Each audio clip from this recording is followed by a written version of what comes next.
very supportive. They were great partners. We did a fantastic advertising campaign, a marketing campaign in conjunction with HBO. I'm sure the HBO figures will be high. I predicted before the fight it'll get the highest ratings of the year, and I stick to that, and I think it was the right decision. Can you talk about what might be next for Gennady? He said, I think in the ring, he told Bernie or in the interview he wanted to fight Miguel Cotto unified. What's realistic? What do you talk? Again, it's the biggest name that'll get in the ring with him. That'll be our primary target. Miguel Cotto had a fantastic performance here recently at the Garden. Say it again, Miguel. And Cotto and Golovkin would be the biggest fight here at Madison Square Garden. And it's a unification fight at middleweight division. Sergio was injured, so we couldn't really go after Sergio for the last year or 2 years. But Miguel Cotto put on a great performance.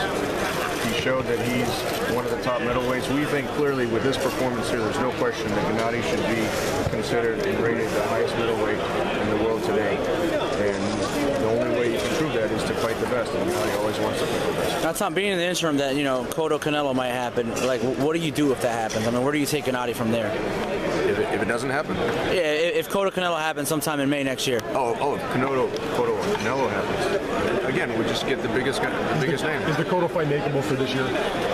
From our side it is. The Chavez fight was makeable from our side, so it's not a question for me to answer, and I can't negotiate someone else's business. That's between Cotto, his advisor, and Top Rank. And you guys are basically fighting whoever. We would fight whatever, and we would make the terms just like with Chavez. We made a lot of concessions to make the Chavez fight. That didn't work out. In terms of what make them attractive to make it financially attractive. I know Bob kept raising his offer. There was no negotiations on the weight, and our side, our deal was done with Bob, and I think it would be the same thing with Cotto. But again, it's whether Cotto would get in the ring with him, and we're not going to start calling out Cotto, but he's a middleweight champion. So to prove, our claim is that Gennady is the best middleweight in the world, and he'll get in with anyone in order to prove that. Peter Quillen is a great champion; he's undefeated. There's always challenges of making some of these different fights, but from our side, we would do whatever we can. And now with HBO's financial support, we feel that we can get some of the big names in the ring.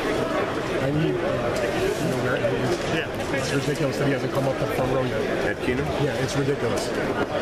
Now, Tom, I mean, obviously tonight was a big test because you guys left the theater to come here. Right. What was the goal tonight? Okay. Was the goal to make Gennady a star, a bigger B-side to the other guys? Ultimately, what was the goal for you guys tonight? I think Gennady's proven he's a star. He's the first fighter since 2008, besides Miguel Cotto, who's fought in a big arena. And we from the beginning, we didn't scale a full house, and we felt this was the right step. And certainly this fight and this show exceeded the theater capacity.